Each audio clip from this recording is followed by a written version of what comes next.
fuck. Who knows? who 3, knows? 2, 1. We're on. What a fucking start. Yeah. We've had 2 weeks off and we lose the fucking plot we lose the completely lose our fucking marbles. But it could be because of the absolute fucking gorgeous man that we've got sitting in front of us right now.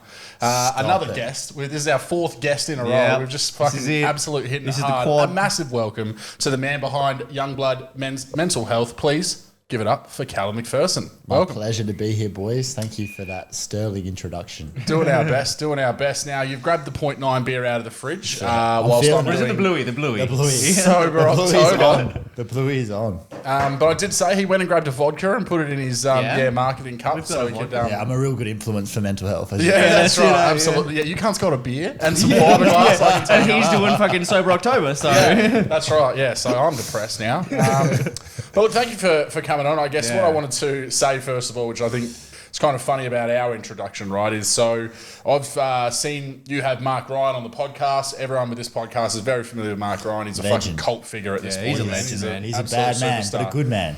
So my introduction to you was him sharing his episode on Young Blood. Yeah. So I reached out to you. Obviously, got to plant those fucking podcast crossover seeds early. Yeah. And but the hilarious thing is that the start of our conversation on Facebook was very professional. It was like completely above board. It was good evening, my friend. Yeah, it was. And one of the things where I was like, this cunt's a legend. We didn't say the C-bomb every second. No, that's right. But that has devolved over time. That has changed. It doesn't take long. You even messaged us, gave us the shout out about what was happening when now I understand the journalism thing. You had the inside fucking word. You knew what was going on when they changed that was when they were like shutting down all the journalism pages on like Facebook and stuff like that. Yeah. And so we had to change what our page was called because it was one of the subsections was like news and something or other. Yeah. And I had to change that. Yeah, that was him who fucking gave us the heads up. There was that panic that day because they were just hitting everyone. Yeah. The Today Show went down and like we're these like little podcasts and we're like, bro, like, oh, they're coming for us. Yeah. I was like, if every single like mainstream news is gone, like I'm fucked with my 900 likes at that point. Yeah, I remember that. Yeah. So we've had a bit of like back and forth just through that kind of stuff, talking about the pod. And then you've got to see me on stage and you're like, oh, okay, this is the kind of conversation. If this is what he's talking about in a public forum, the conversations on Facebook can now turn fucking chose hectic. to tell a very classy story about a young lady and a pack of cigarettes. And what went on. A packet of Escort Reds, might I add. And I was like, this is my kind of guy. Yeah. And so, and the funny thing is that like, so because obviously, and I didn't know anything about you, and I've seen the way you speak on the podcast and whatever. So I'm obviously not going to go in being my on stage self in our conversation because I don't know if you're that like wall up there. Yeah, so we're both just like that. And then as soon as you see me on stage, it's like it's pandemonium in our fucking Facebook chat now. Yeah, so I probably had like 5 or 6 beers that night and just I told you what I thought of you in the toilet. I think I followed you. Followed him in. Followed you in the good toilet. workout, G'day, mate. Your mate that night got one of the best servings I've seen. I've been doing comedy for 10 years. He hated that too. His mate, did he? Didn't like it? Yeah, he put on a brave face, but like absolutely hates that. Went home and threw him one of your Which podcasts. made us love it even more. You can't go to a comedy show without understanding that there's, and not wear a bright fucking yellow. He wore a stripy yellow and black, like the most bumblebee thing Bumblebee of all time. motherfucker And have you in the seen audience. Laurie Bell before? The ginger fucking lesbian that goes on about her. She's amazing. She One of the ripped him best. for like Maybe. 10 minutes, I reckon. Oh, really? Became like a major part of it. Oh, yeah. While also going in hard on like talking about me and her walking down the street together and how people would be vomiting like if they thought me and her were like doing it. I'm like, yeah, thanks, bitch. That's awesome. That's not Just very getting nice ripped to hear, shreds. is it? Me and Bumblebee. She just should getting- be so lucky. But was he heckling your mate? No. He wasn't dead even quiet. heckling. He was dead quiet. She heckled him. Oh, no. She just heckled him. He was too much of a Bumblebee to know. Oh, okay. You know what I mean? Like it was. I haven't seen that shirt since. That's because he burnt it when he got home. I think he might have. I only see him in one shirt now and it's just plain white. Like, what the fuck are you going to say about this? He's got 19 Lacoste fucking white polos now. I think He's you like, might. that's it. I only see the same thing every time. So. That's great. Do you get out to comedy much? Trying to more and more. I've always enjoyed it. Always like when they had plenty of shows on, I suppose, like pre-COVID, and they had like the bigger ones on, definitely around Fringe time, getting out to heaps of them. But that was my first night, even realising that we had a dedicated comedy club here. Yeah. But like loved it and definitely keen to go out to some more. And actually Bumblebee, he's actually a very funny bloke, we reckon. Like very good physical comedy. And he reckons he wants to like give it a crack like one night at that club at one of Killer. What's it called? Open mic. Yeah, the just- open mic nights. They've Yeah, got yeah. ones at Rhino Room as well. They do open mic Yeah, stuff yeah, there. yeah. So we're keen to get him to do that. Well, but- get him in touch with me if he wants some help, like getting, because it's always hard, like knowing if your 5 minutes that you're going to go with on your open mic is any fucking good. And so our mate has just done his first couple of times, and I sort of helped him, just like, that's garbage, that's kind of good, let's tweak that. Yeah. So tell him to get in contact, Yeah, because it's okay. better to get up there and if you've had someone vet it and just make it something that's passable. Yeah, he's actually a comedian. Yeah, 'cause you but don't Yeah, want pure that's right. guarantee that you'll crash and burn. Yeah, but- if you get pure silence, he'll want to put that shirt back on. Yeah, that's right. Yeah, get some communication up there. But I love comedy, man. Always have, like, just huge fan of heaps of comedians. Always watch stand up on Netflix and that, and I just admire it so much. I think part of me, it's something that I like wish I could do or would even like consider doing. I just love the performance aspect of it. I just think it's so fucking ballsy to get up there. Oh, yeah. But it must be fucking good when you're up there and you're rolling and like they're loving it, and mate. terrifying when they're not.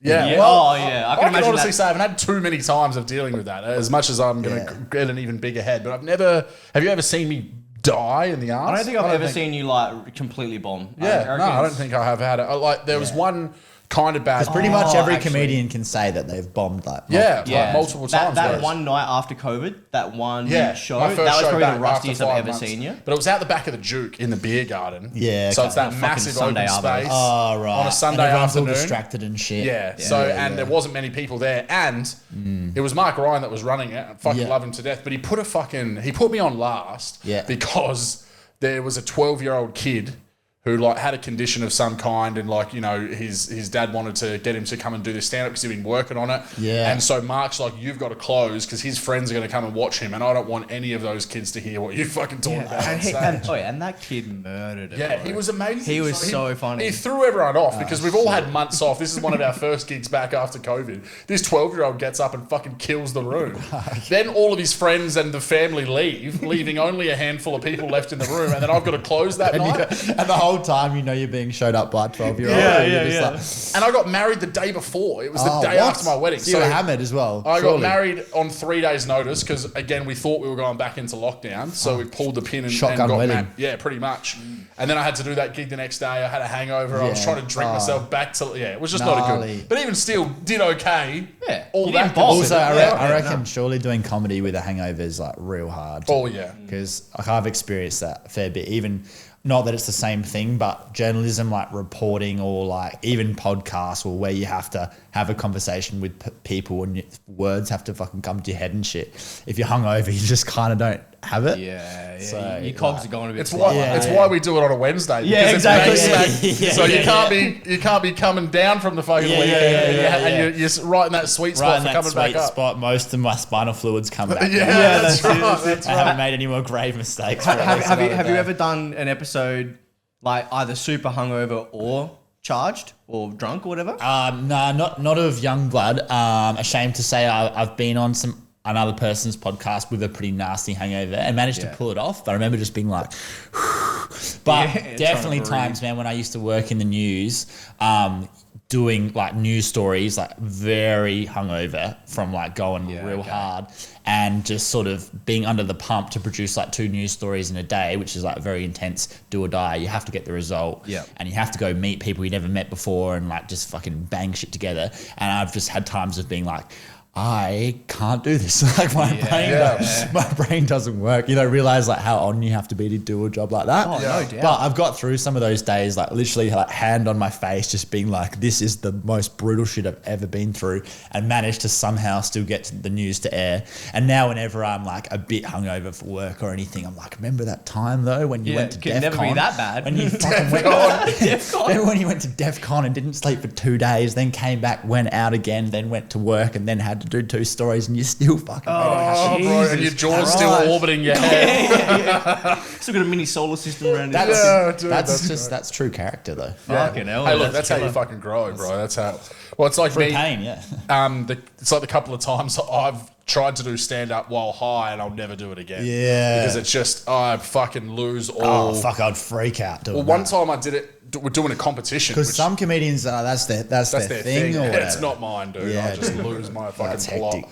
The last time I did it was accidental. Like I think I had a little bit of weed at like 4 o'clock in the afternoon, and somehow I was just still high.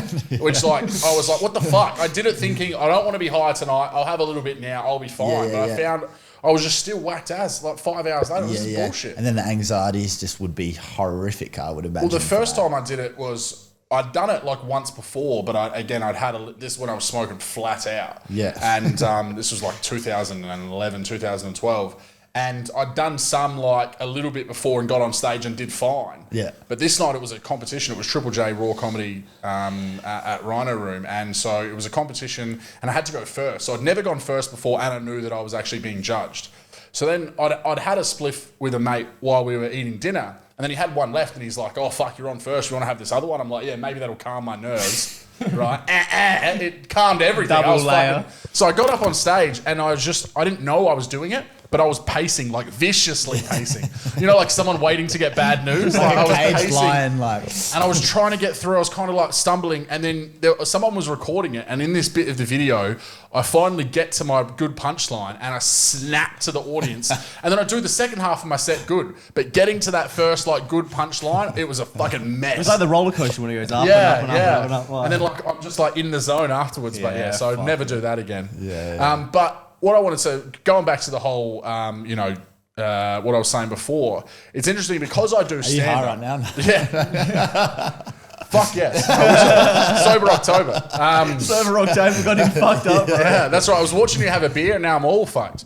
No, what I was going to say is because I do stand up, and so people came to the podcast sort of like knowing that part of me and then have heard the podcast and been like, oh, wow, there's more profundity and like depth to him. Whereas like for you, and why I wanted to have you on is because every time you're listening to the podcast, it's the most fucking heavy. Yeah. You can't start riffing off this dude's like tragic story. You know what I mean? I was at DEF CON one time. Yeah, that's right. Yeah, so he's like bearing his soul and you're like fucking finding punchlines. So that's right. Yeah. We wanted to get you on because then people can obviously see, you know, the fucking, it's not all doom and gloom. No, that's true, man. And it is, you're right, it is heavy. You know, it needs to be heavy for the theme of the show. Yeah, exactly. It doesn't always need to be like about suicide. And there's a lot of episodes that like don't necessarily mention that. No. But it's a bit of a no stone left unturned, like whatever is the most intense thing that could happen to a young man, like let's talk about it. Because the point is if you can turn every stone, then anyone who watches or listens to it knows that someone's been through that. Like someone can in depth describe what it's like to go through that. And not only that, but they're still here somehow. So how did they manage to pull that off? Because the way I feel right now, I feel like there's no hope for me. There's no coming back. Yeah. But there always is. Relating to that story, I guess. And it's really like, you might listen to it and not be ready to talk about it yourself, but it plants that seed in your mind of, all right, so I swear the way I feel right now, there's no way out, but here's all these people who felt that way and they found a way out. So maybe that's enough for me to like tell someone about it that I trust, or it's enough for me to do some research, or it's enough for me to go see a professional. Yeah. That's really all it is. And it's never preaching. Like I'm not an expert, same as you guys. Like we're just storytellers and facilitators, and we have people on who know shit, and then we're like, so tell us about that shit. It's like, having a guest on is actually easier from a hosting perspective. Absolutely. Because they carry it, hopefully, unless they're a shit guest. Because they're always the focus, and what I'm always blown away by is like the strength of the stories of the men that I have on and their character and their bravery and what they go through, and I'm constantly astounded by it, and that's the real value of it. And my job is just to bring that story out as best I can to portray that so that people who are taking it in can get the most out of it. But it is generally always pretty heavy, and I've done like 70 of them now, so I'm pretty used to that. But like you guys were saying off camera before, like when you've done a heavier one, it does take it out of you. Mm-hmm. And when you're one-on-one and every one of the episodes is pretty full on because that's necessary, I definitely do feel it. And then I edit it afterwards, so you're constantly taking it on.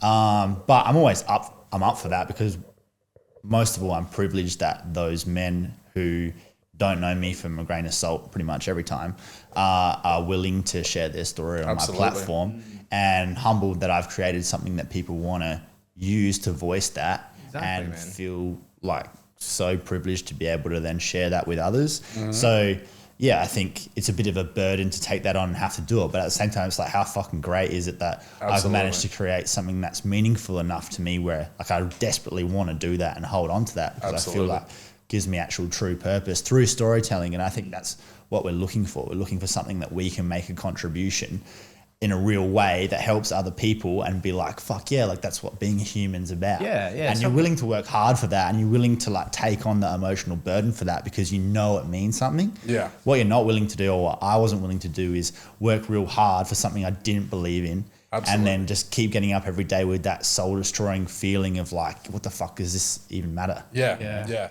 So and I think the amazing thing is as well, and look, this is why we wanted to have you on, because I think it's important to obviously understand the man behind it. You know what I mean? You can watch you, and you're obviously most of the time getting the stories told to you. So we wanted to have you on and learn about your story. But the awesome thing is that there's now this network that's growing in Adelaide in particular, and there is a wider space. But you look at the fact that you just mentioned the Next Step Boys, and we obviously met them through another friend. Yeah. Mark Ryan was my introduction to you. Then Mark Ryan just got me in contact with the boys who are running the Greg app. Have you seen that? Yeah. So I'm going to hopefully have them on at some point. So you're already starting to see this web forming where there are multiple layers and access points depending on what you're looking for or what you're wanting to become involved in this space, that people are very keen. The feedback for you, the feedback for us when we have these kind of conversations is overwhelmingly good. So this sort of connection that's building between all of these different people that are trying to do something is fucking amazing. Yeah, it's so cool, and that's what it takes, because it takes dudes who are of that age going through it themselves. Like, fuck, no offense, but you don't look like the kind of bloke who'd be like bearing his soul and having that part to yourself, which obviously it's beautiful that you do, but that message needs to come from guys like you and me, who on the surface people would be like, oh, what's this fucking bonehead gonna say, or like he's just gonna talk about the fact he likes riding motorbikes or some shit like that. And I make a point of trying to have people on the show who break down that stereotype by looking like they represent that particular group, or literally representing them, and saying like, even though that is the case on the surface, all the shit that's going on underneath is very similar to anyone else. And like, we're all human beings. We all pretty much experience similar versions of pain, and we all want pretty much the same thing out of life. Yeah. And if we can draw that common line, then we can relate to each other, and then we feel like a actual community. Yeah, that's the word, bro. That's the word. We've said that a few times. It's all about creating like a community where like, and like you were saying, like harking back to what you were saying earlier, where you were like, oh fuck, that guy's gone through that. I'm going through something similar. It's like when you hear a song and the lyrics are like, fuck, I'm going through that right now. Me. It's that same thing, but it's in that long form like conversation where you can draw more information from it, man. Yeah, that's it. And community, I think that's the number one thing that people need and always have through humanity. And that if you're cut off from that, it doesn't even need to be like physically, but if you feel like you don't belong anywhere, or under that, like no one understands you, or you are alone, then that's where the real danger is. When you isolate yourself more and more, and that all the shit we do is, whether we realize it or not, is based around, we want to be accepted. We want people to like us. We want to feel like we belong to something, because that's a huge part of what gives us purpose. And if we don't have that, then we're waking up and we're going like, well, like, what's the point? And then as soon as you're thinking that, then it goes real bad from Spirals downhill, man. It's like that whole loneliness thing, the people that are, chronically lonely have like such a high rate of dying, like it's just, we're social creatures. And nowadays we're blessed to have the internet, where you can go and you can have a situation, or you can listen to the Young Blood, or listen to us and be like, yeah, I relate to that. Like you were saying, we're so lucky, like to live in this time. In that regard, like, obviously, social media brings a slate of issues in terms of the pressures it puts on people and all that. But used in the right way. In terms of like the opportunity that you have to just hear other people's stories and take on knowledge that's taken centuries of people to work shit out through like books or audio books or podcasts, if you want to switch into it and hear these voices and realize like I am, if not part of these smaller communities, I'm a human being connected to the greater whole, and I'm actually, as alone as I feel, I'm pretty much the same as this guy and that guy and that guy. That's a beautiful thing, and we need to hear that, because if we allow ourselves to become convinced that we are separate, then like that's when it all goes to shit, man. Yeah, that's it, man. You know, because I think we also derive our self-worth and our value from what we mean to other people. Yeah. You know? So if we think like we don't mean anything to anyone else, then it's only a hop, skip and a jump to I'm a burden, and then that ends with suicide, man. Yeah. And that's the line, you know, you look at everyone's stories are so vastly different, so nuanced, so, you know, there's so many factors, but the intersecting line that you can draw through so many of them are exactly what you just said. It's that lack of belonging, that lack of feeling like there's a place, that lack of understanding, the lack of, you know, love or whatever it may be. You know, that's the line that pretty much exists in nearly everyone's story. There's very few. There will be, you know, people that are like, oh, you know, my family life was great, but that's only one piece of the puzzle. Do you know what I mean? What's happening outside of that home is then 75% of where people can feel like they don't belong or whatever. So it's not just about, you know, it has to be that no part of your life was going well. You need to have a way to be able to find a combination of a little bit of everything to feel whole and to feel like there is that belonging. And, and it doesn't even mean like your life becomes easy or that you should be happy all the time, which I know you've spoken about before, but it's just like you have to feel like it means something and there's a reason for you to be here. Like there has to be a good enough reason. And another thing I've learned through the show from men who've been to the darkest depths and then managed to pull themselves out of it is that they found a good enough reason, and that probably was bigger than themselves. And it pretty much always is. Like, it's about family or some sort of community, or they find a purpose. They realize that they can give, and understanding that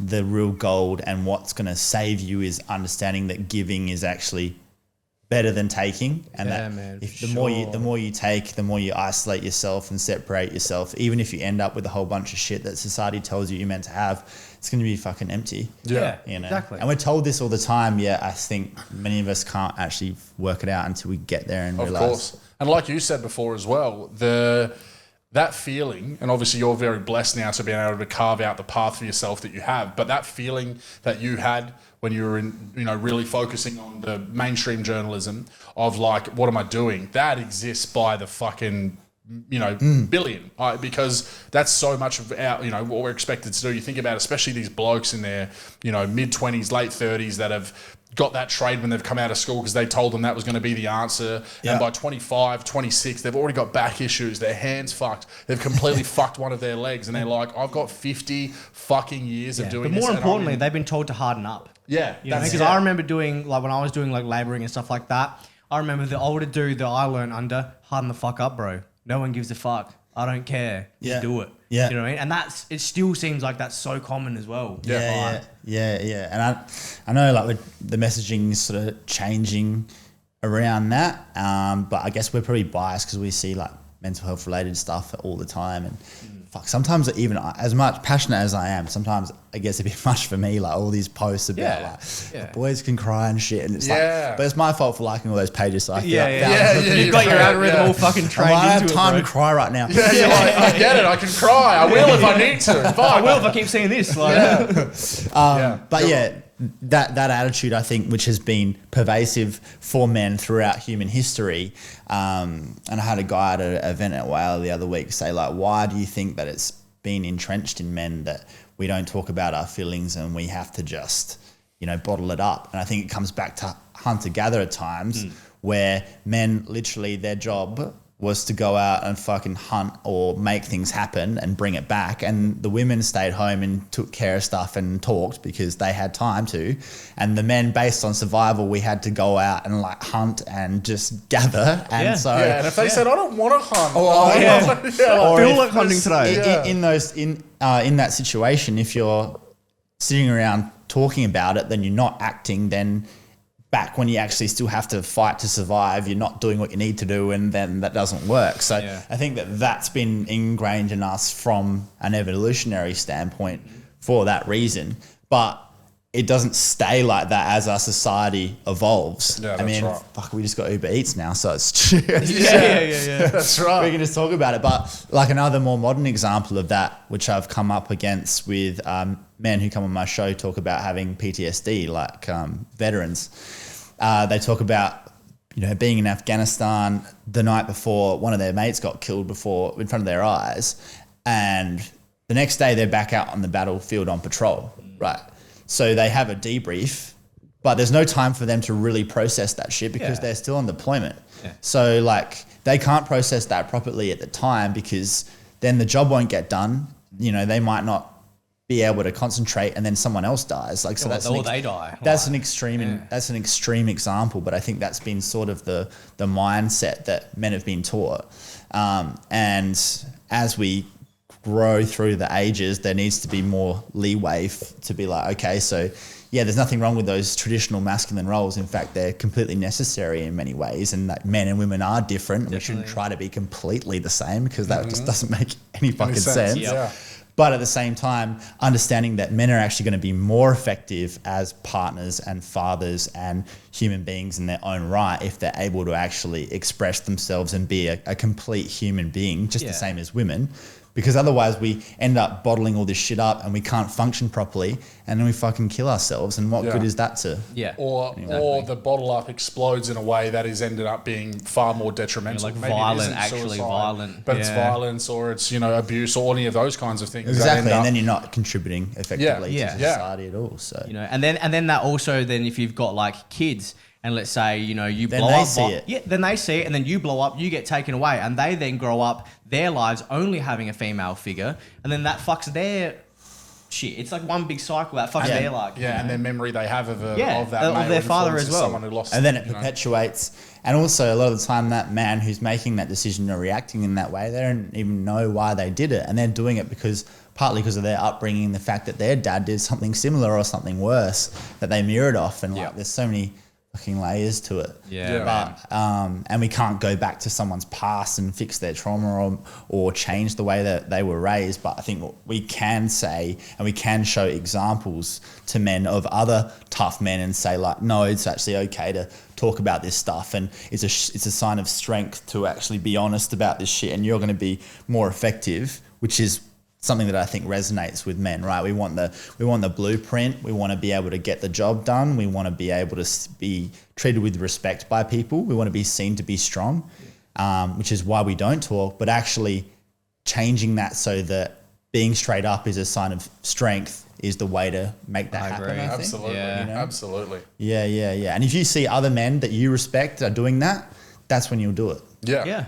And that's kind of what, you know, going back to the whole having this network thing, you know, we're starting to see more and more people that are not just doing that, but then also trying to find ways to encourage others and bring other people along that journey, which is such a big piece of it. And, you know, again, the feedback from everyone inside of these circles is like, thank you so much. You know, you've given me so much to think about. You've helped me with this scenario. I sent you that one the other day, you know.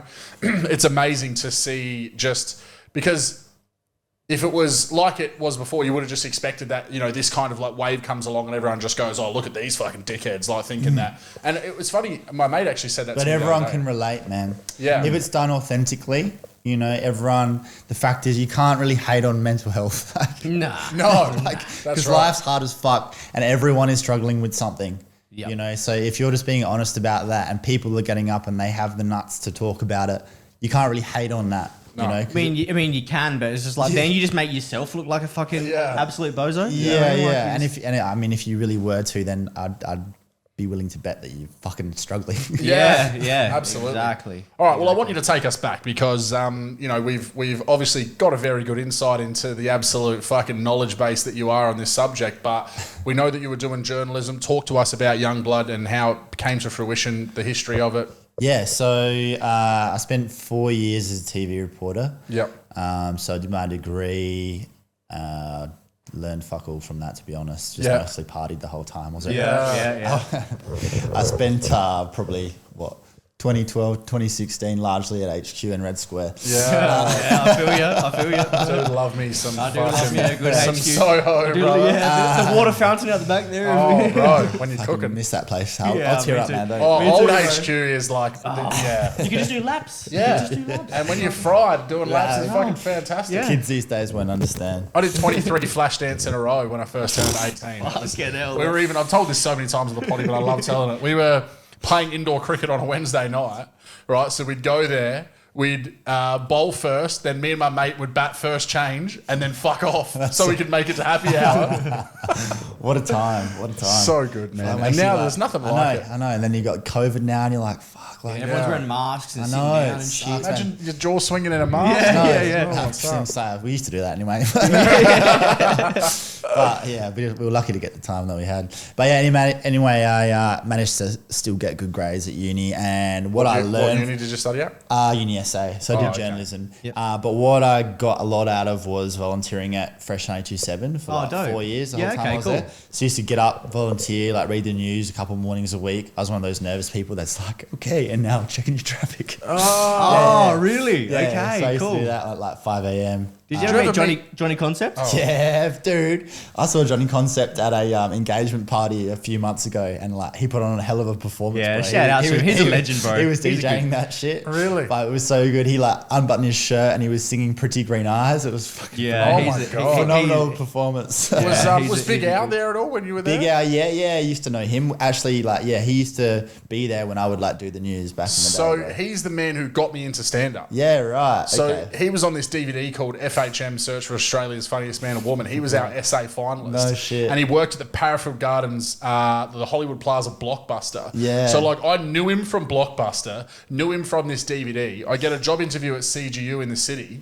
and they've done my interview, and I'm obviously myself. So they're like, "Oh, you're a bit of a character. You'll like this bloke. His name's Dave, but most people know him as Big Al." And I'm like, shit. "Are you fucking kidding me?" Like I'm being starstruck over this fucking Far out, dude. I haven't thought of that guy comedian for about a decade, but Yeah. yeah, I remember him. And then he, I said to him one time, well, I reckon I could do stand up being a wanker. Yeah. And then he rang me one time and he's like, I've signed you up for open mic. You've got 2 weeks to write material. Now I've been doing it for 10 years. There it So is. The rest is history. shout out to that fucking Yeah. He's a legend, man. Yeah. He is And while I was there, I was doing the news for Ben and Liam as well. Yep. Yeah, Who cool. I obviously- saw them guys give you that shout out recently. That was Yeah, fucking awesome. yeah. So they're obviously like big radio stars, and they're still humble enough to catch up sometimes, and that which Yeah. is pretty cool. Yeah, cool. Done a few gigs with Liam as well in my time. Like Yeah, he used yeah. to do a bit of stand up. I don't know if he still does. Yeah. Yeah, right. Yeah, No he shit. used to do some. Yeah, he's a legend. And then did my own stories about Adelaide as well. They had this show called Wavelength, where you could basically just come up with any story you wanted to about anything happening in Adelaide and do a story on it. So that's actually when I got interested, because I was like, I was just doing journalism because I did well at English. I started off doing law at uni and was like, wait, I have zero interest in this, and like there's no way I'm reading that many books. Yeah. And so it was actually like trying out telling stories about whatever I wanted, where I was like, oh wait, this is actually interesting. Like I'd interview people and get into flow about stuff and be like, okay, this is cool. And then from that, someone who used to work at Fresh, I sent them an inbox one day and was like, oh, how'd you go from where you are to this country TV network? And then they got me an internship. And then at the time I was just a bartender. I was like I was at Bank Street, and I was like working at a few bars, and I'd finished my degree and I was partying at this time still. My plan was just to keep working at bars, save up cash because I was living with mum and dad, not paying a dime. Yep. And I was just going to go overseas and just like be a bartender and keep partying. Which Yeah, just the same thing in a different place. Yeah, exactly. Yeah, My parents like loved that idea. But I did this internship week in Port Pirie, and then at the end of that week, the Journo who was working in Port Lincoln quit, and they were like, "Oh, we need someone to like start and go work there." So the next week, I'd like packed up the Lancer. I had the Lancer back then, and I've been driving the Lancer for 10 years. So Oh, wow. This is what that entrepreneur life looks He's like. a veteran. Yeah, out here flexing. So yeah, like a week later, I was hurtling towards Port Lincoln, and then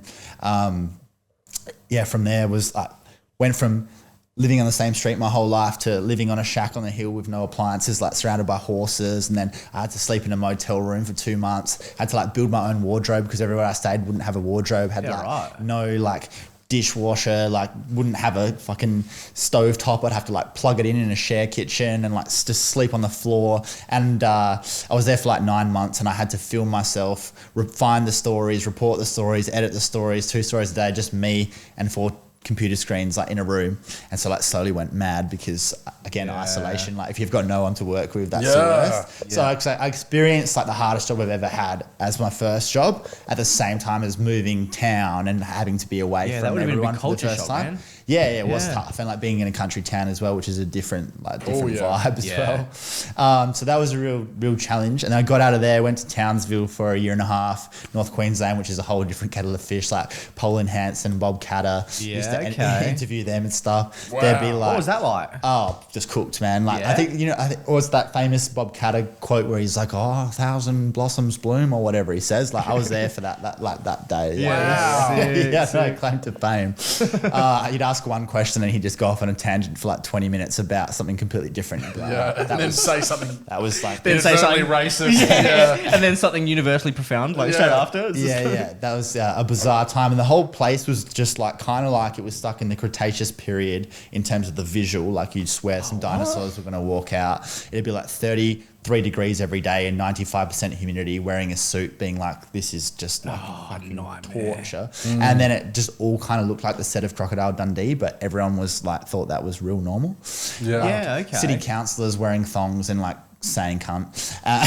Really? Yeah. That's so good. I actually fuck with that. That's crocodiles walking down the main street and shit. Like, it was. And then flooding fucking 2 weeks later. And like cyclones and stuff. So that was renowned as being like a really tough job, but had a small team there of like other young people, and I really appreciated that because I'd just been like working by myself for so long. So really loved being with the people there, but it was hell hard. Like, worked 10 hours a day, got paid for 7, got slammed for all that time. Came back to Adelaide and then, worked in Adelaide for like a couple of years as a casual. So got all the shit kicker shifts basically and worked like Friday to Monday. Spent pretty much every day in like Elizabeth or Morphett Vale for whoever got shot or stabbed or firebombed or assaulted or robbed or whatever. Just a local of local, basically. Basically, and all this like the riff-raff sort of gossip stuff that people didn't really need to know, but they'd probably click on. So that's my job, like looking for CCTV every day, which is like, you see the news and you see like all these cooked camera shots of like some car pulling into a driveway and people jumping out, or like something getting thrown at a house, and you're just like, but like some journo scrapped for like 6 hours to get that piece of footage. Looking through everything on fast forward. I had to like maybe try to pay someone to give them this shitty footage, or like the person in the house would be like, how much are you going to pay for it? And you'd be like, fuck off. Like, so that was the majority of my job for a lot of that time.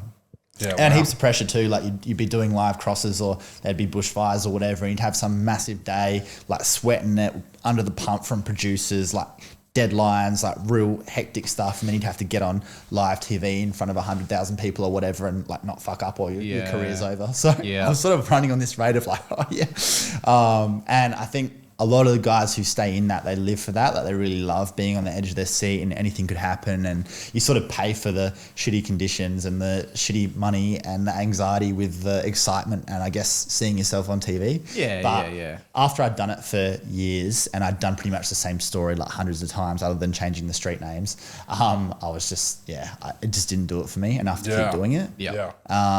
And then I was on a shift one day in 2019 and I got a call from a mate, and he told me that another mate just died from suicide, and then that moment just like really changed my perspective. It was the first time I've ever been in shock before. I don't know if you guys have experienced that, but kind of funny because I'd see it from the other side in the news most days, where like you'd rock up to a scene and someone's like very distressed because they just lost someone, and then realizing that the news kind of has to essentially manipulate that situation. Like capitalize on it almost. Someone's not in a space where they can actually say what they would normally say or make a decision they'd normally make, and then you kind of get a camera in their face at that point to get the result, to get the story. Which again it's not the young journo's fault, but that's just how commercial news operates. That's it. It comes from top down, man. That's right, and you got to get the story, and if you don't and the other news crew does, then it's your ass, and they're there and people want to know about it. And so, but after going into shock myself, where for a solid definitely 24 hours, probably 48 hours, I was kind of like, I don't know, like just discombobulated, unable to like really respond or kind of compute what had happened.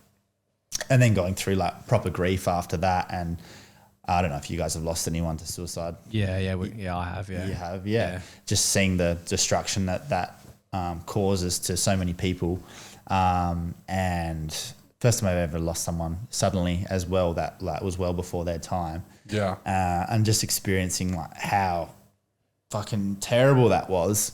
And then after that, anytime I'd go to a scene where, especially like a young person had died suddenly and there were other young people there who were freaked out, I'd think of my friend and I'd just fucking feel it all again. And I was like, I can't like go and ask this person about it because I'm going to like lose it. Yeah. And before, because I hadn't experienced it, I could still sort of look at it I could detach myself from it. But when it was so close to having actually felt it myself, it just made me view it in a different way. And then I also wanted to start, I think what can happen through tragedy and like experiencing extreme pain, some people want to do something about it. And obviously you can't bring your friend back or whoever it is back, which is extremely frustrating. And I still can't believe he's gone sometimes. Like that's the funny thing about losing someone who like shouldn't be gone yet. Yeah, like initially, obviously it's terribly painful when it's a shock, but even years later, it's like, how is that guy not back yet? Like, yeah, you know, and that's sort of how you start to think about it. And you might not think about it for like weeks or whatever, or you hear a song or some quote will remind you of that person. And you're like, what the fuck? Like, how is death that permanent? Yeah. Like, that's so unfair that you just make one decision and that's it. Like you never come back from that. It's just it's the fragility of life, man. Isn't it? So that's still crazy to me. But yeah, I just wanted to use my journalism skills to tell stories that mattered because I was frustrated. I was like, these stories aren't really fucking helping anyone. Yeah. I feel like I'm helping line pockets. I'm turning into like a negative sort of anxious person that I don't want to be. And I want to tell stories that I think make a difference. And one of my cameramen had his own podcast studio, which he was starting up. He'd always said like, you should do a podcast. And then it was just like, well, I want to talk about mental health. And a big thing I realized with my mate was he'd isolated himself in another state. I was probably one of the people that was closest to him in terms of we'd have 2-hour phone calls where he'd tell me just about everything about how he was feeling. But I was shocked by the fact that I still had no idea about the depth of the darkness that he was going through. Yeah. And I knew that was because he was extremely proud man who I would have said was most likely to succeed, you know? Yeah. That's another, I think, misconception about suicide. It's just like these down and out people who like are no hopers and they were never going to make it or whatever. I think it can easily be people who are incredibly driven and don't live up to their own expectations, or they're dealing with some deeper trauma that no one knows about. Yeah. You know? And I just knew that if he had felt like he could have been fully open and honest with me or whoever about how he was really feeling, and he lived through that night, I believe he'd still be here and I believe he'd be okay. Yeah. And I think that that's a large majority of cases where the person who is suicidal in that moment, you can't ever blame them because they're so fucking overwhelmed that they can't see anything outside of that. Exactly. And I think that's nearly impossible for people who haven't experienced it or been close to it to understand. And some people say, oh, it's selfish or whatever, or they weren't thinking. But I think from what I've learned from all my conversations is people in that situation, they're so far from being able to rationally think about anything else other than that they're just like spiraling and they need that pain to end right there. So you can never blame them, I don't think. But I think so many cases, if they could just live through that day or live through that spiral and get pulled out of it by someone and not do it, then they can go on to live the life that they should live. And I've seen examples of that with some of my other friends since then, where they've lived through that fucking scary period and now they're a completely different man. And it's like, fuck, that would have been a terrible waste. And I think that's the tragedy of it in a lot of cases. Absolutely. And going back to what you said about that whole, you know, from tragedy things are born. And I think that, you know, a lot of why I want to talk about this stuff all the time and have made that this is a big focus for our podcast is exactly that. It's not something that I have really personally experienced. You know, I realize more and more anxieties and stuff that I've had as a youngster, but it's not something that I've really dealt with it to the depths. Yeah. But people close to me, whether it's ex-partners, best friends or whatever, I've had people that have tried to take their life. I've had people that have gone through horrific traumas and all those kinds of things. So it's through my experience in just being a good friend to them that I've realized that I wanted to take that help further. And I feel like you notice more as you get older as well. Absolutely. Like, see, even since I've noticed the podcast, like as I've gone personally, like the need for it personally for my own sanity, but also experiencing relationships I have with my own mates and stuff, like stuff just gets more hectic and harder as you go along. And I think that veil of childhood or your younger adult years kind of gets lifted. And even if you're as blessed as I am, like life gets hard, and you see people around you who are struggling in various ways, and you continue to struggle in various ways yourself. And that's shown me even more viscerally, like, this shit's fucking needed. Like, I need it. I need the answers.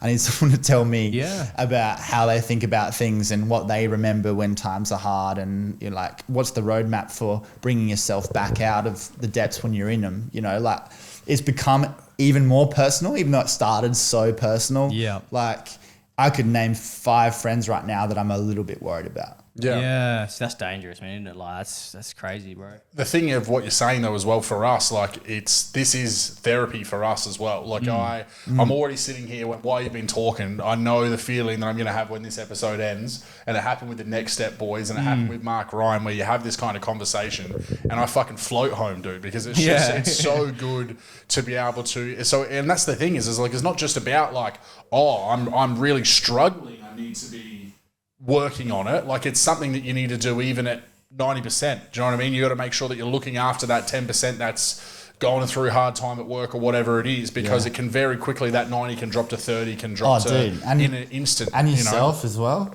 Yeah. I'm like, fuck, do as I say, not as I do a lot of the time, man. And I laugh at myself. I also try to let myself off the hook, because the fact is I am just a young man trying to navigate this shit and work out, you know, how much is too much, or like what I can and can't handle, or what the result's going to be if I don't take care of a particular area of my life. And so when things fuck up a bit, I try not to blame myself too much, but I'm literally living it at the time. And then that just fires me up to have more of these conversations like this and like my own show, because like I literally want someone to like tell me what they reckon. To help you out too, bro. So I just wanted to ask, is there a particular episode or particular guest that you've had that you've gone, like, you've walked away and you've gone, that was like the most impactful person I've talked to yet? Every episode, if you guys want to follow the podcast now. Plug it out. Fuck. Yeah, look, there must have been a couple handfuls of those. There's one that I did right near the start, which was really unique. That was before I even started doing video. And I was with this African refugee. Okay. His name was Chance. And he had just been through like the most unbelievably horrific challenges. And he was only like 21 years old. Yep. And he hadn't seen his parents and his family since he was 9, like running away from his home village, getting shot at by the militia. And then it took him 5 years to get from one part of Africa, like where he was from in the Congo, to another part so that he could eventually get over to Australia. And then once he got to Australia, it got worse for him. Like he got here, but he didn't really have any family. He had like one family member who didn't treat him very well. And he went to school, but he ended up being homeless, and he was putting himself through school while sleeping rough on the streets. And he was saying like, bro, like I was running away from getting shot at in Africa, but honestly, like living in Australia by myself was harder. You know, and he's talking about going through all this and like somehow working a job and going to school while being homeless, and being so proud that he wouldn't tell anyone that he was like sleeping at bus stops and shit. And this was after like going through the most intense sort of struggle just to lead up to that point. But he still managed to survive that. And then after all that, his main goal was to want to help people who are also homeless and like provide them with jobs somehow, or try to imbue them with hope. And I think, you know, no matter how tough we have it in like Western society, like when you hear like those stories, you just perspective is unreal. And that's the best thing that you get from the podcast, like viscerally from hosting it, but I guess just from listening to those kinds of stories is like, that's what we need, like perspective. It's what it does, is it snaps the veil, you know, it pulls you back, and it's just like not so much like, oh, things aren't that bad, or it could be worse, which of course is true, but it's more like, fuck, just be grateful. Like, it doesn't mean that what you're going through isn't worth it, and doesn't mean what it means to you, because like just because it's not the worst struggle in the world doesn't mean that you don't have the right to feel the way that you feel. Absolutely. But like, fuck, like, shit is real out here. Man. Shit is real out here. Fucking and life doesn't get easier, but you get stronger. And so there's so many examples of that. And as brutal as it is, that it makes a good story, and it makes some of the best, most valuable people for our society in the end is those that go through that. So yeah, man. And like you know, the awesome thing has been, you know, people always say that when they hear someone else that can identify with their struggle, like that can be a turning point for so many people. And because there are now a lot of us that are trying to get these stories out there and get them in front of people, and then people can find something they resonate with, which then makes them want to go and seek more, because then clearly there's going to be more stories that can be heard, and then it just creates this flow-on effect. And it's just an amazing... It is such a great time that we're in. If we look at the conversations that people were having 5 years ago, there was nothing. And that we can do it. I mean, we're at a time where you can set up a bunch of cameras in your house or be in a studio table, baby, and put out like high quality video and have thousands of people see it. Yeah. You know, no one had to say, okay, you can have your own radio show, or like you have the right to be able to do this, and we'll tell you what you can and can't say. Yeah, exactly. You know, it's incredible in many ways that we have the capacity that if you have the dedication and the creativity to do it, you can actually put that out there and people will actually see that. You know? And it doesn't look like some tin can with a fucking piece of string. Recorded through a cardboard box and recorded on a 3 flip phone. Yeah. So outside of your podcast and whatnot, what do you like to do? Do you go to the gym? Because you look like you have a bit of a lift. Yeah, bro. I've seen the photo that he fucking sent me today, bro. Like, the most. Oh, he offered me $1,000. Yeah, you can't turn it down. Can just you? his fucking. He needs something for the wank bank, man. Nah, just the most fucking ziz pose of all time. Oh, really? Yeah. Do you lift? Fuck, this guy. Yeah, is he Jing me up? There it is. One for the ladies. Yeah, man. Yeah, I've trained for like the last 10 years pretty consistently. So that's been a big sort of basis of my life. Just like, I guess it all starts with that whole egotistical, like I want to establish myself as a man kind of thing. And I was big into the whole festival culture and like the EDM stuff, which I still very into to this day. Because I've still got you mentioned DEF CON earlier. You mentioned DEF CON. I've still got all the my brain remembers those times. So I listen to it every morning when I get up and am efficient during the day. But yeah, so I was like hell into that whole culture. But since then, like I still train now mostly just because mentally, like, of course, gives me the energy and like makes me feel positive and feel as much as like myself as I can.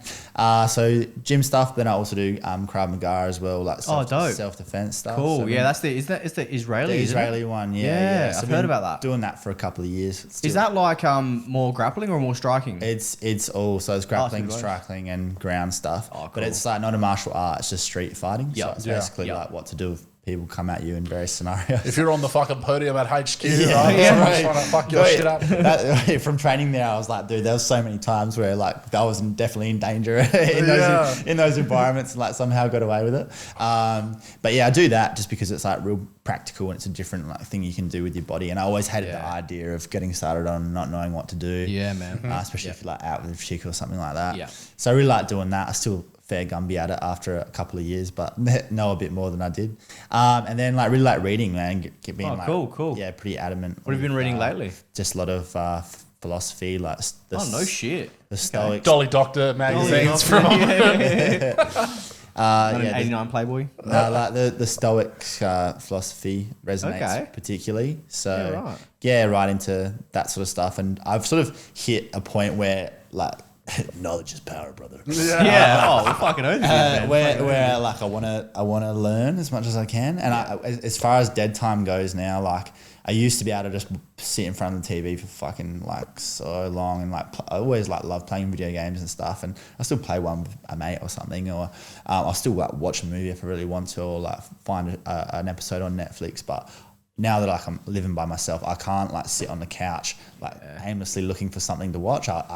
I don't know. I've almost got this incessant drive to like do something productive. Same, dude. Almost to my detriment, I guess. But like I want to be like learning something, or because I run my business out of my home, I can always, and it's like social media and shit, I can always do something. I can always like do that. So it's just about that's just the way I am. I operate on like this high sort of level, always going, and I just have to not fly too close to the sun too. Or burn yourself out, man. Yeah, that's right. Yeah. Well, I'm the same as well, man. Like, I very much struggle to watch movies or like sit down and really watch TV shows. Like, me and the wife will like, force ourselves to do it because it's like a thing to we're spending some time with each other. And if you've got a partner, like I think it's different. But for me, like, I'm sitting there by myself. I'm just I don't want to watch this movie. But like games is a good thing for me because games for me has been the best like escape where I can completely. Whereas when I'm watching TV or whatever, I can't switch this off at the same time.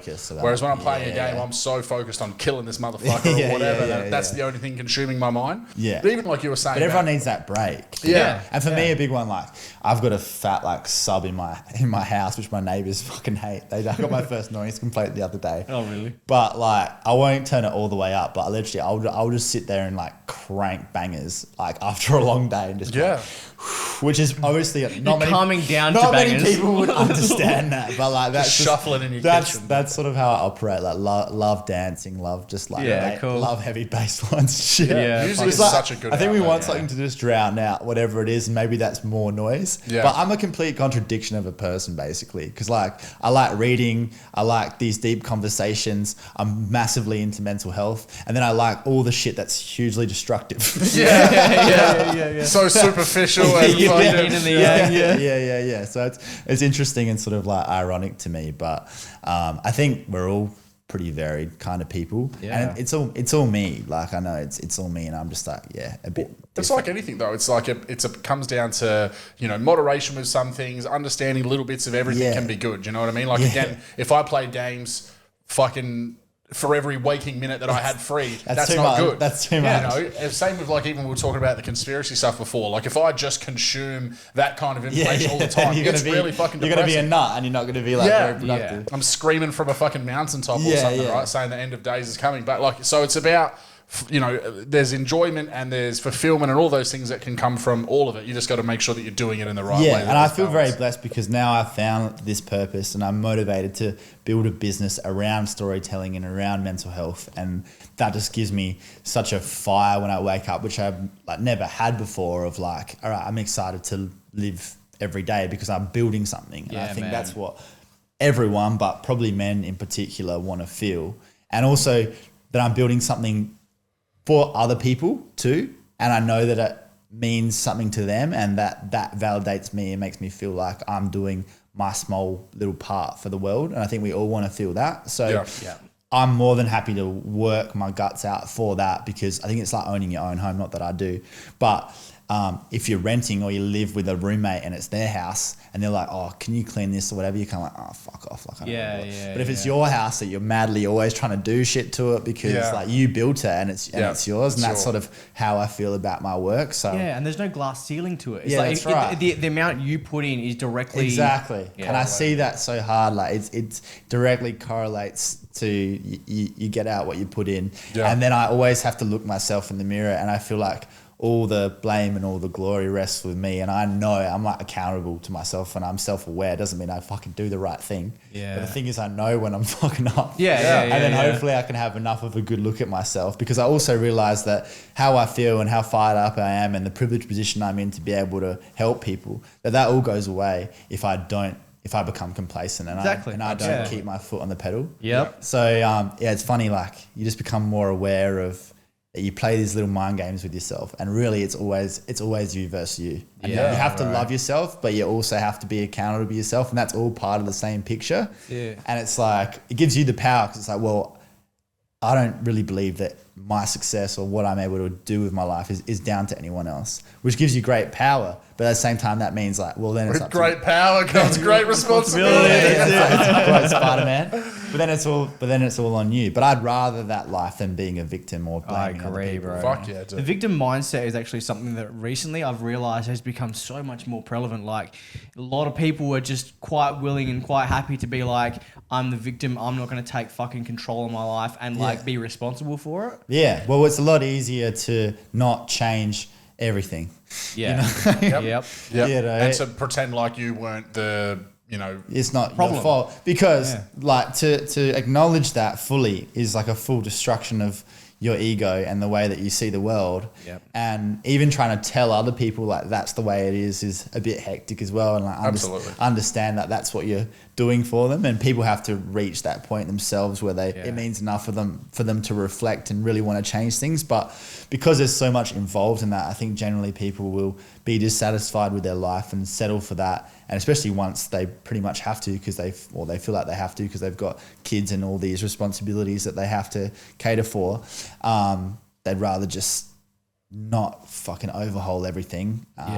And also lucky to be at this time in my life where like I don't have all those dependents and shit, so I just fucking send it. Just fucking send it. But it's like, you know, what you were saying about you do that interview with the refugee and the perspective that it gives you. If you just consume, say, TV and the news and whatever, like the tunnel vision that you get for the immediate fucking shit that's going on around you, that's all it gives you. It does not give you any wider understanding of what's happening. There's no depth. It's just more surface level facts. It's like, okay, this is happening. Like, and there's no like, okay, but why? Or like, what's the history behind that? Or how does that compare to like other shit in other cultures? You know? Yeah. And also, it's just noise. And I had a great podcast yesterday with a guy called Sam Kozlowski from the Daily Oz, which they do positive news on Instagram, and he's a young guy, and they've got like 250,000 followers now, and they just really try to do objective news with like a positive tilt on it. That's rad. Really sick of, and for young people, because it was just like really sick of the fact that young people were disengaging from the news just for the reasons that we're talking about, because it's just like a lot of fear mongering and a lot of like and talking about, and he was quoting one of the people he works with, Zach Seidler, who works for Movember. He's like one of the directors there. And he says, news, not noise. You know, and I think that's a good way to put it, because so much of it is noise. And not just the news, but social media and advertising, and fucking so much of our world today is noise, and it's not stuff you need to hear or take in. Exactly. Even content creation has become so bastardized. That's right. And the attitude of like, you just have to post as much as possible without even like making it quality as well, which I kind of, you have to walk that line marketing wise between like, you have to keep putting stuff out there, but I'll be honest, I get sick of that too, you know? Like I feel like you have to, but I also feel like if you feel like you have to, for me, I feel like I can tell when people are posting shit because they feel like that's what they're supposed to say. I don't know. Well, we've even personally done it. Like we started like doing weekly episodes, and we were just like, and that's hectic, man. Like one a week is like, that's so much.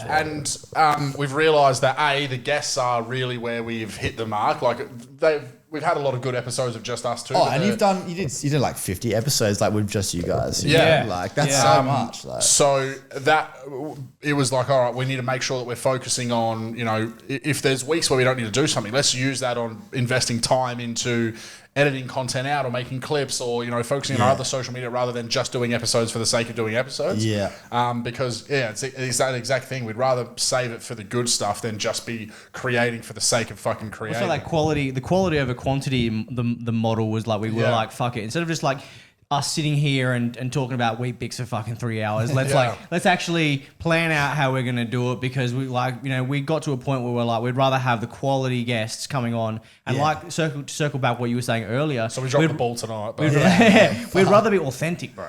You want to be authentic, like, because you don't want to feel like you're doing it for the sake of it. You know, that's not why you started. Do you guys feel like your mission with this is sort of being brought more into view the more you've gone along? Like, 100%, have you got like more purpose as you've gone along? Well, like as I said, I started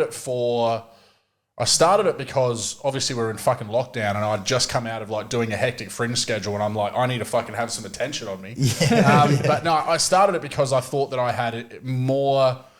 The problem with stand-up is that you only get to give people such a small window of yourself. And with that window, you're trying to be funny. You have to. So a lot of the feedback that I had, even when I first... And you're playing, you have to be a persona. I mean, it's still you. But it's just like, it's you for 10 minutes, and that better be funny. Like, that's pretty it's a lot of pressure, man. So I wanted to do it because I wanted to be able to show... I already knew that there was more depth to my character or whatever, and I felt that there was enough profundity in what I knew and what I believed in and the experiences that I'd had, that someone could take something. And you had more shit to talk about rather than just yourself. Just me being fucking funny. And the feedback from that was immediate. They were like, people being like, holy shit, I thought you were just a fuckhead. Like, I'm hearing you have these like hard. Now I know you are. Exactly. Now I've blocked you on everything.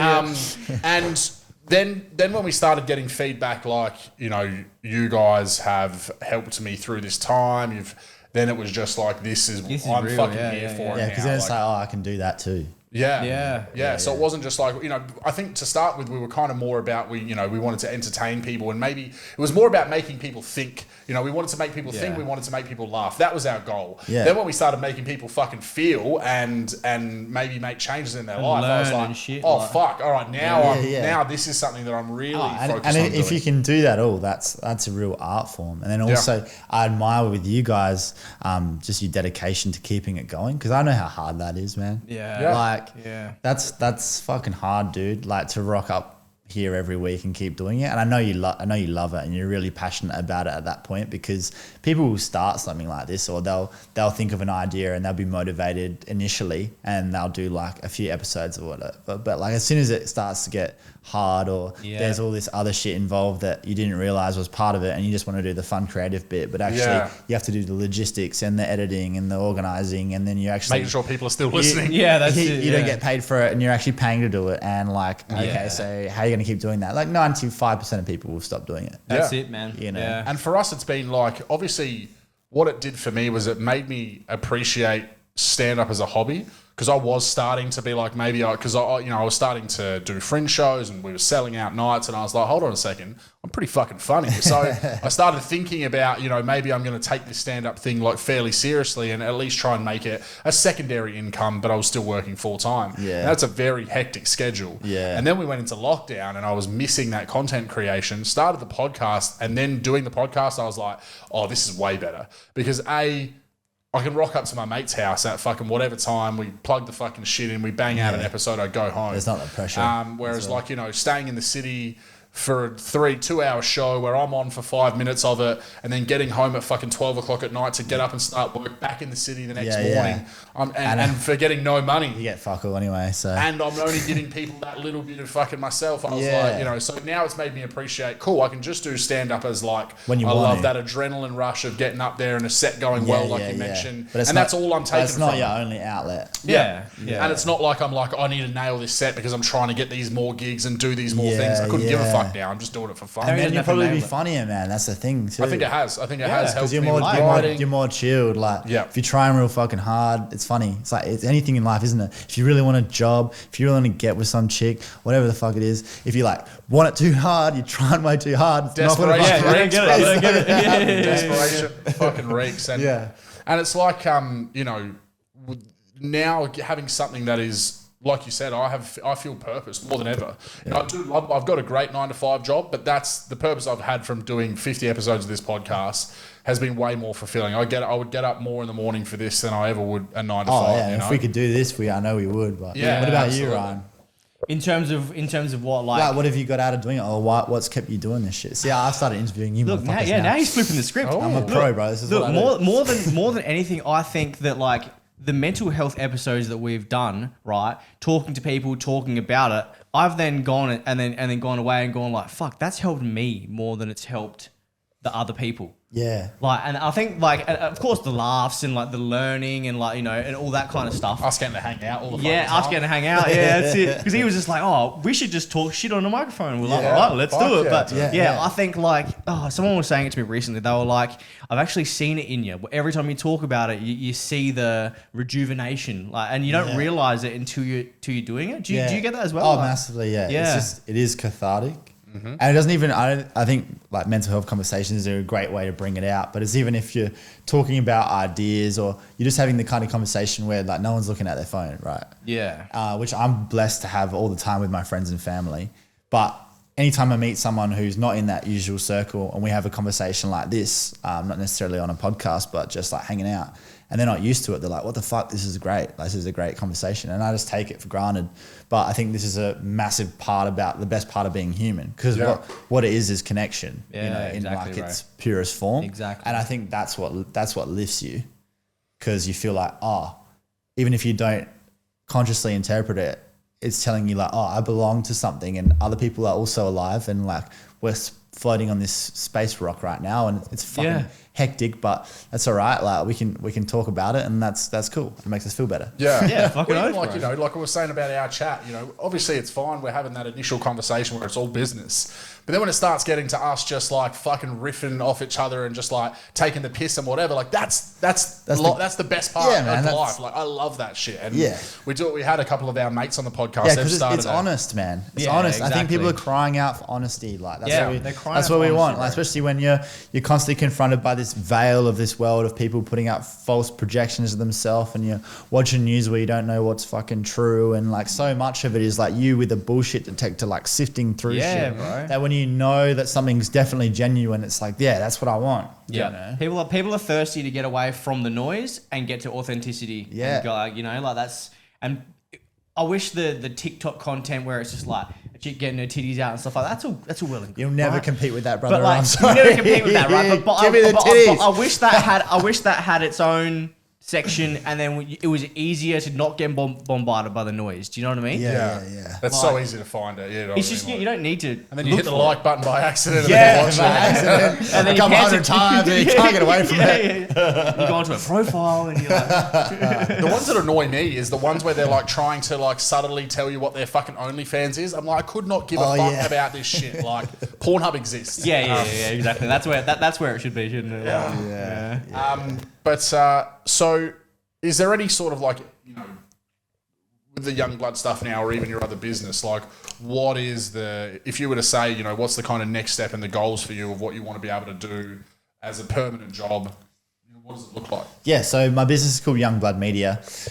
So it's based on storytelling. It comes out of the podcast, but there's also teaching podcasting to schools, offering myself as a podcast host for corporates who want to have their own show, but they don't have anyone to host it, because I love interviewing. I feel like I can interview just about anyone, except for if it was like a chicks only show. So I'm massively passionate about that. I just feel like that's sort of my art form and where it's really at for me. So that we've made some mini documentaries about inspiring stories, which have been like really killer. I've loved doing that. I want to do some more of that. So they all on work. YouTube as well? Yeah, they're on YouTube and stuff too. You Very can check good. those out. And getting more public speaking gigs, doing programs in schools with younger boys around positive mental health and healthy relationships and mateship and that sort of thing, and thinking more about how we can do stuff like, yes, the conversation, but how can we take it into real life and in person and deliver it in other ways? Like, how many ways can you deliver these kinds of messages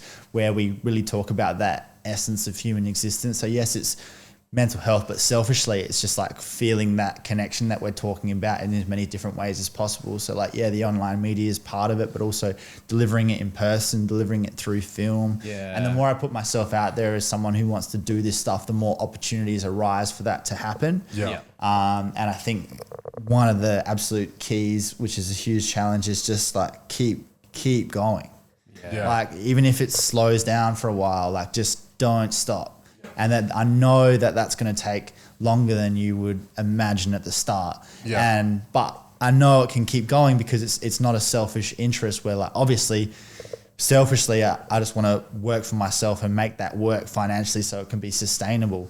But it's because it's based on like, this actually will help others. And I know that'll make me feel good. And I think that's what we're all looking for. So the reason that I can stay up till midnight editing some podcast when I've just been working all day is because that person's expecting to see it, and it means a lot to them. Yeah. If it was just like me talking about some shit, I'd be like, oh, fuck it. Like, I don't really care. Yeah. But when it's based on, I think I could help people in a more substantial way, then I find it a lot easier to continue to want to chase after it. And now that I've had that feeling, as you guys had, of that's that feeling of like, this matters to me, even if, you know, we're all deluded in some way, but we have to be. But this gives me that feeling. That's what I fucking want in this area of my life. And you don't want to let that go after that. And I know that that's based on giving to others and not taking. So yeah, I want to work for myself. I want to be a storyteller like I am. I want to create content that moves people and inspires and changes the world in some small way. Yeah. and I'll make that happen.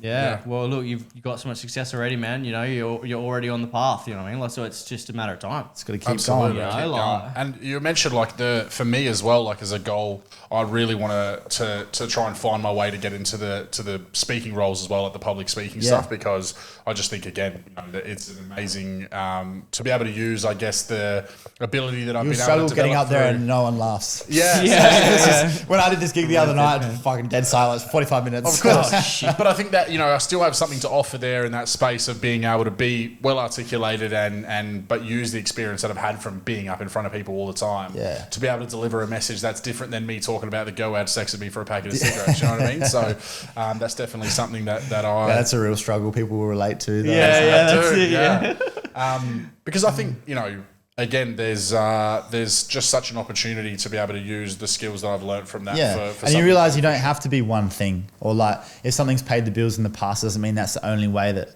you can go forward in the future.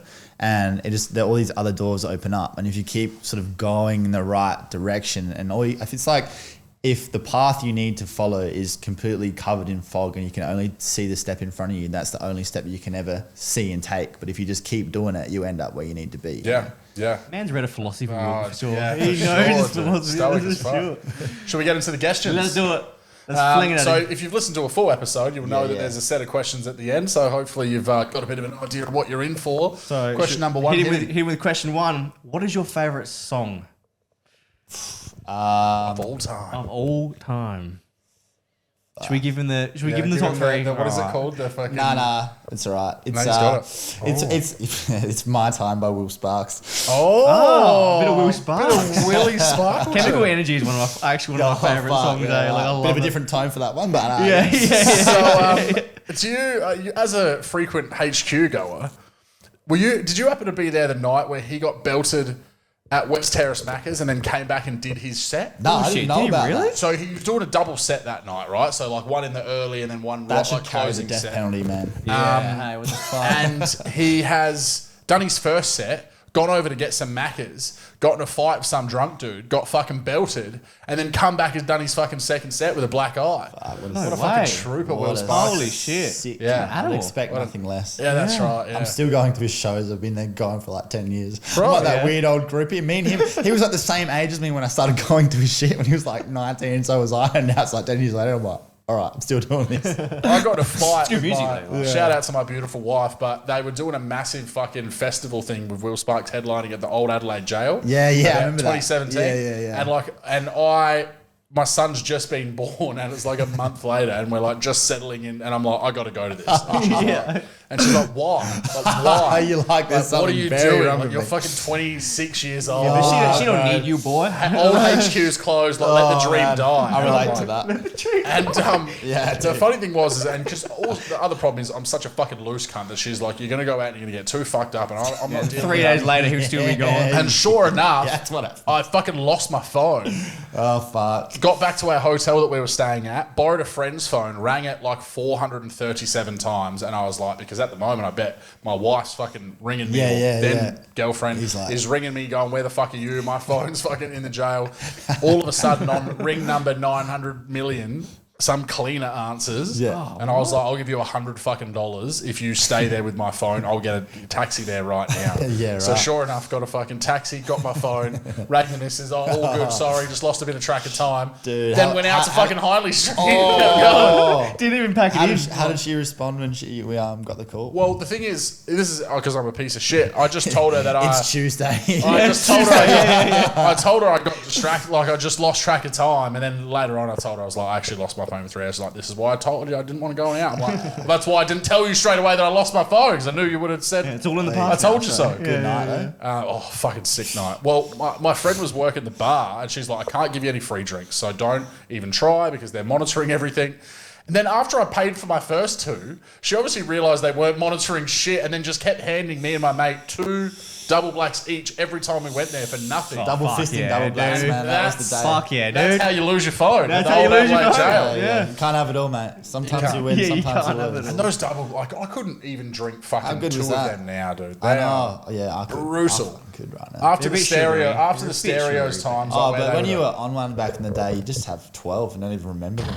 Just the sugar content in those things. Pulses, man. Oh, Pack of pulses darts. were. I'd like The next day, feel like literally like you deceased. Like you've got no throat. for all the like, you know, like pills and shit that I did. The closest I felt to a heart attack was drinking too many cans of Pulse. Yeah. I got home and I was That trying to shit had sleep, and I thought my heart was literally. Well, that's when like, they banned that shit because that Yeah. shit Yeah, it died. had dexamphetamines in it. That's Yeah. why.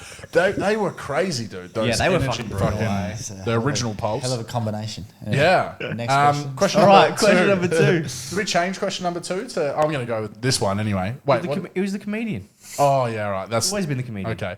Who is your favorite comedian or comedic actor? Dave Chappelle. Oh, Christ. all right. So Here we you- go. yeah. You watched the latest special. What's your I watched thoughts? it. Yeah, it was funny. I liked it. Did you see what he came out and said today? That's caused an even bigger stir. Was this the trans stuff? Well, where he's come out and he's gone, look, I'll apologise to, or I'll go and apologise to everyone at Netflix who feels upset about it. Yeah, If yeah. they admit that Hannah Gadsby is not funny. That's Oh, what he no, came he out and has to said. poke the fucking and I was bear, like, man. that is worse than Yeah. everything you've said in your special. You've just gone and doubled down. What a legend. So man. everyone's What a losing their fucking mind. That cunt legend. is uncancelable, really, Oh, because he pretty just doesn't much. care. But I like what he did off the stage as much as he's also hilarious. I like Yeah. his old specials, but I also like that he walked away from $50 million because he didn't want to play the game and Yeah, man. came back on his own terms. Yeah. So yeah, Yeah, Chappelle no, show he's- is just a piece of art, bro. Yeah. I genuinely think that is a fucking... Some of those sketches are, and they're not just like funny. They're actually really like iconic. thinking. Yeah. Like they make you think, and thought provoking is the fucking word I was thinking of. And they stand up now. Like it's not like you look at them now and you're like, oh, like He's you look still- at them all and you're like, fuck, this is still incredible. Yeah, racism's still alive. Yeah, yeah, he's and you even sent the fucking the crack Oh, yeah, Chappelle yeah. gif today. That's the most sent gif almost Yeah, of it is, all time. though, man. I love the fucking Fear Factor one where Oh, he gets yeah. fucking old Joe Rogan with hair on there, and he's like. Chappelle just goes to sleep in the fucking worms, and it's like, give me some newspaper. So good, man. Question number 3. This is the new one that we've added. What is the best piece of advice you've ever been given or heard? Oh, fucking hell. Come on, dig out the philosophy. Fucking, Got that. just send it. Just send it. Fucking send it, brother. The one I always say is we're all gonna make it, bro. That's what I've been saying since day one. Is that when you're lining up to get through the sniffer dogs? Oh, Or? that's it's very applicable to many situations. I don't know. I can't think of. Just I'm overwhelmed by too many little tidbits. Yeah, the one that's particularly relevant to me at the moment is Icarus, which is don't fly too close to the sun. That's the one that It's a keeps classic. running. It's a cult classic. That's the one that keeps running through my head at the moment. I think you're faced with different things at different times in your life where certain things are particularly relevant. And in terms of managing yourself or knowing what can and can't beat you, you know that that's always going to be you. And that's the one that plays in my head at the moment where it's just like, you've got all this in front of you, and I know the only person that will fuck that up is me. Yeah. And only you know that as well. And that one's been sticking out in my head lately, which is like when I'm taking stuff a bit far, I go like, okay, Icarus, like, watch those wings of yours, brother. Yeah, fuck those. That's so good because it is such an important lesson because, like, you know, like you were saying, I work full time, you work full time, you've got a business, I've got a fucking kid and a wife and everything to look after, you know. So you've got to make sure that you're not just fucking burning. Well, and it comes the back candle to, at both ends. like, you can't do all this if you don't look after yourself. Yeah, that's it. yeah, And or it so- loses all. meaning or Impact or whatever. whatever. So that's very relevant to me, and I know when I'm fucking up or I'm not looking after myself well enough, and I know that the punishment for that is always exact. Like, you got to pay the piper, man. That's another one. That's another one. gotta pay the piper. no matter what it is, man. But you must find that as well, though, that it's important to have a bit of both, though. You've got to, like, that yin and yang where you've got to let yourself fucking go to be like, oh, and then that feeling of pulling yourself back in is like... everyone needs that release in whatever way. Yeah, you need to have it, but you just have to do it in a way that's like manageable because we're all human. You can't just be like all work and like or pretend like that's not part of yourself. You know, I'm not even saying particularly negative things, but just something that you enjoy that you blow off steam doing. That you couldn't be like, oh, I'm never playing video games again because they're immature. Like there's part of you that fucking loves that, and there's nothing wrong with that. So to deny that to yourself would just like not make sense. And it would create its own problem. And it would probably end with you playing video games for a month straight, like not talking fucking everything off. Being single and homeless. Obsession, that's it. Well, and that's what you find in so many people though, is that when you try and either force yourself or other people try and force you to not do something that you're going to fucking launch into it as hard as possible. That's when you're going to do it. Yeah, man. So that's one that I'm conscious of, and I know I preach it as well, which is, especially if you're taking on other people's problems or like, not that they expect you to solve them, but just the unique emotional intensity of my life, like hearing these stories all the time and creating this content and putting myself out there. I know I have to practice what I preach, otherwise doesn't mean shit. It doesn't mean don't be myself. In fact, it means I have to be myself as well. But don't become complacent and think that like just because it's been working well and you've found purpose and you're enjoying your life that it'll stay that way if you don't fucking put the work in and stay on top of yourself. Yeah, fuck. That's it. Sick. Fucking good episode. Yeah. All right, let's hit him with the next one. What's one conspiracy theory that you believe in? Oh, 9/11, 100%. But is that even a conspiracy theory? Yeah. Right. Is it though? I love that. That's just a straight fact. Building 7, just going straight down. Yeah. Termite, like, what is it? I like my women like I like my Building 7 going down on me for no reason at all. That's so good. I've read that one before, really? Mate. That's good. That one's fucking great. That's good. And also, I don't know if this is a conspiracy theory, but like obviously aliens exist. Oh, obviously. I think to assume that they don't in our infinite fucking galaxies is just completely ridiculous. Like we're in such a tiny part of this unknown expanse. I think like I would be so shocked if aliens didn't exist. I'll be. It's almost at the point where it's like you can't, like, you know what I mean, like I've definitely taken a couple of alien time in my time. I've woken up to an extraterrestrial. Dude, I've been a fucking Martian a few times. But at the same time, I was listening to your episode today where you guys were talking about aliens and. Ryan, you were talking about how it's probably like already millions of them already here, and they just look like people and stuff, and they're just like they're seeing how we live and that. But I was just thinking like, surely they're like, fuck this place, man. Like they come for a bit and they'd be like, all right, like we get it, you guys are fucked. Like see you later. Like cheese, like. But surely they're not just like hanging out for COVID. They're just like, what? How much research can you do? And it's like these guys are doing some weird shit. All right, see you later. Like, pull the pin. So I'd be fucking. But definitely those. Yeah, if you run me through a couple others, I can't think of them off the top of my head. But like, like Area 51. I'm sure we've had some crash landings here before. Not sure specifically which ones they are, and you also hear about. Like podcasts also obviously love them, but so many trained fighter pilots who like wouldn't talk shit, talking about like some shit fucking flew past my fucking window. Yeah, man. And I'm telling you, and I believe all that shit. I believe it all. Yeah. Well, do you know, you said this before. Sorry, you said this before we got on air. But like most people would consider it a conspiracy what you said, and hopefully I'm not throwing you under the bus. But about the fact that you worked for a mainstream fucking news organization, and you can tell me emphatically that it is not about delivering fucking fair, impartial news. It's about generating fucking ratings. Well, and that's because of the blend with entertainment. So it's not like out and out lies. It's not like the news purposely doesn't tell the truth. It doesn't go that far. Of course. But it blends what happened with making it as entertaining as possible. Yeah. Because that just makes sense in terms of getting clicks and generating business. And so there's that disconnect where there's that messy sort of connection. And then there's also all these business connections with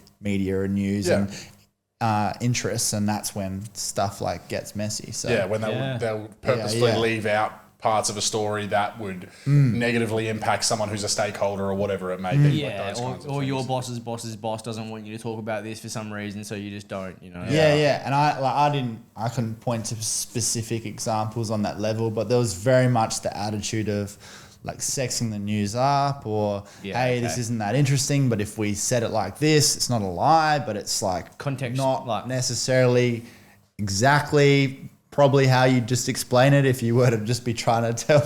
I love those ones that you see where the reporter's standing in a puddle like up to their waist and then a car drives behind them. And someone's gotten that clip with their phone and you're like, you know that they're standing in a fucking drain just to get the news story and you're like, for fuck's sake. Next question is, have you ever meditated? Yeah. I try to meditate daily in the morning. Daily, very good. Yeah. Big into meditating.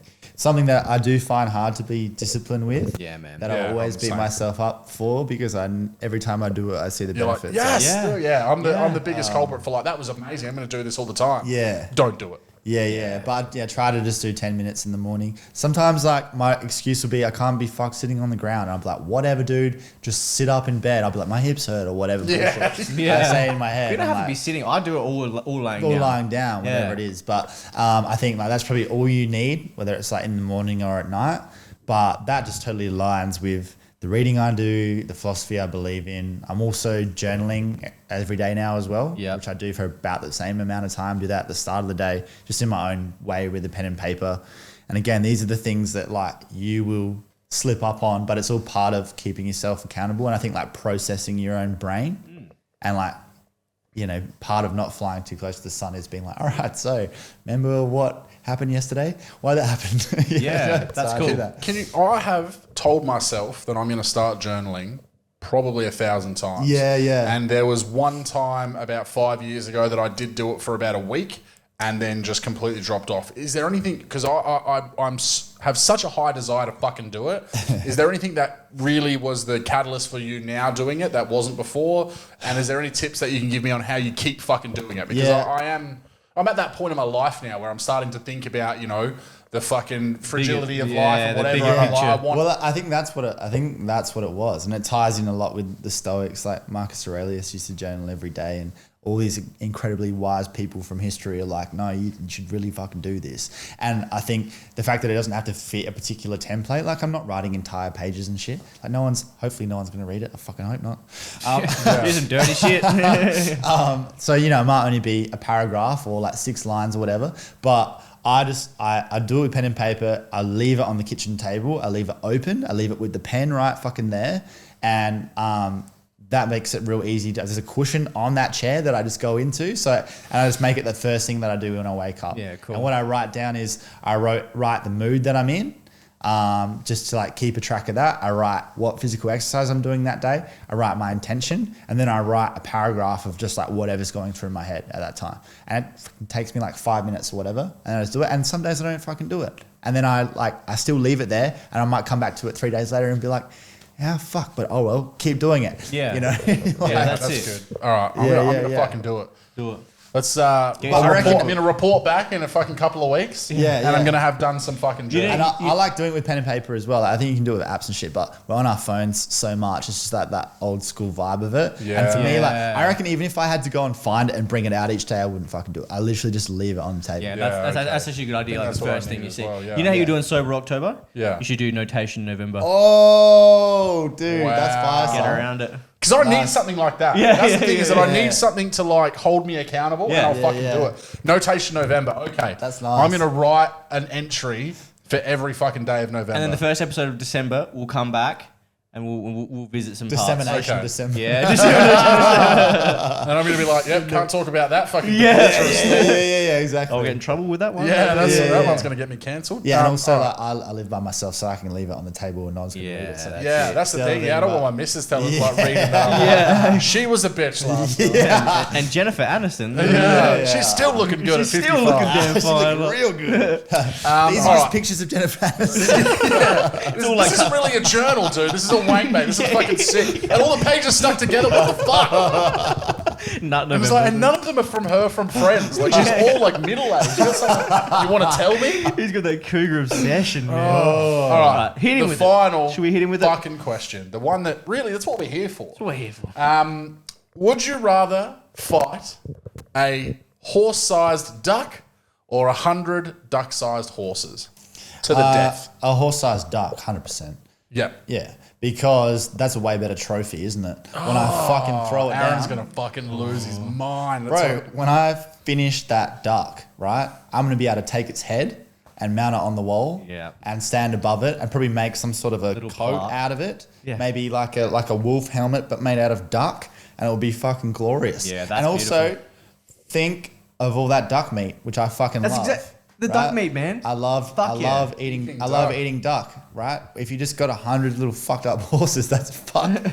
Wait, hey, look, you know what I've got? I've got glue, right? Fucking for days. Yeah, true. But I just feel like that's a real fucked up scene, you know? Like, I'm sniffing glue in the back of the barn with all my dead Mass murder and fucking. not that I'd want to kill a giant duck, but if he was like an angry one and it was me or him, it'd have to be the Yeah, duck. well, Yeah, that's it's gotta that's be the the fucking situation. It's fight to the death, gladiator style. And look, imagine the photo too. Like, hey, look at me next to this 10-foot duck. People are like, fuck. People like, Yeah, man's that's the an thing. animal. If I just stomp on it, like I'm 6'5" and I'm just breaking the necks of it tiny doesn't horses. matter how I many look there like are. It's just like, oh, so you kill little horses, all right? Yeah, you're a an bitch, animal. dude. You're a little bitch. You're cancelled. Well, I I'll tell you what. I only just thought of that answer on the spot, but I just fucking that's some logic. Sticking Well, by. my brother, we had him on a few weeks ago, and he was the first person to say, like, imagine the trophy, and it did. That, Oh, really? That chipped away at Mike, because I've always been killing the Oh, little dude, I horses. swear I haven't seen that, man. No, and so that's Great why I said minds he's think going to hear alike. this, and he's going to fucking lose his mind. Like that beautiful man agreement. Yeah, he agrees. Yeah. Well, look, I just want to say thank you so much for coming on, Thanks, man. Yeah, been, thanks, Callum. It was a good, Yeah, good yeah. absolute time, pleasure. man. It's been good to have like so much fun on the podcast, you know. Not that mine aren't fun, but they're obviously always so serious, and you have a full like story to get to. So it's been good to be able to go on a few tangents and just Yeah, like, a bit of banter. have a chat with some like-minded guys. And yeah, like I said, like respect so much that you guys have kept this going, and you're so fired up about it and doing a lot of good. So Yeah, thanks, man. Likewise, you, bro. man. Appreciate it. Likewise. don't I think stop. that's, you know, that's what we try to exist in, that realm of like not trying to pigeonhole ourselves to. And again, I'm not taking anything away from you from absolutely smashing the niche that you're doing out in the park, but we just wanted to be able to kind of, I guess, be a bit of a jack of all trades. Just go down the wormhole. With, That's that's it. right. That's why Yeah, wormholes. We could end up fucking anywhere. which is beautiful, and it's almost still a niche. Very clever. If you got what it takes to do it all, then do it all, man. You've already kind of half plugged yourself, but do you want to just give yourself another fucking Yes, big absolute so, self promotion? Maybe flex for the camera one more time. Yeah. We've got a screenshot. Give the girls something to You fucking know write. that the YouTube color, the thumbnail cover is going to It's be going to that, be right? you flexing, yes. We're gonna find With it, Sis on his head as well. Yeah, so it's Young Blood Men's Mental Health. So wherever you get your podcasts, and then also do video in the studio. So Facebook, Young Blood Men's Mental Health. Same for Instagram, Young Blood Media on YouTube, and then Spotify, Apple Podcasts, all that stuff. So please check it out, listen to it, watch it, leave me a 5-star review, and hopefully get something out of it, and share it with someone who needs to hear it, because there's a story for everyone on there. And while it's focused on young men, it's also very relevant to women who can learn about the men in their lives. So Exactly. Yeah. Yeah. And the cool thing as well is that, you know, so many women are getting behind this men's mental health thing. fuck you yeah, know. because how much does it affect their life? Absolutely. Right? So I mean, you much. look at the fucking crisis we have of domestic violence and Of all course, of that. it all like, they comes wanna back to see- that. And that all comes to open up another can of worms. Of but course, that but- all comes back to men and their own trauma and their own insecurity and acting it out in that way. Yep. And so it's all about preventative health. You know, there's all this money and there's all this attention on the far end of the spectrum in crisis, which is necessary. But this is about the prevention. Like, what can we do in the years leading up to this to mean that we don't end up in that spot in the first place, man? That's Absolutely, about. man. You're a it. fucking absolute well of Legend. knowledge and profundity. So thank you so much again. I know that we're going to fucking harass you to come back when you're an even bigger megastar in the future, my man. Yeah, With I'll even- consider it for a fee, but Yeah, that's right. Well, I have to slip you the fucking bribe after this. slip me another bluey. The recorder. 0.9. 0.9. Thank you so much, man. Legend. No worries, man. Love Thanks, bro.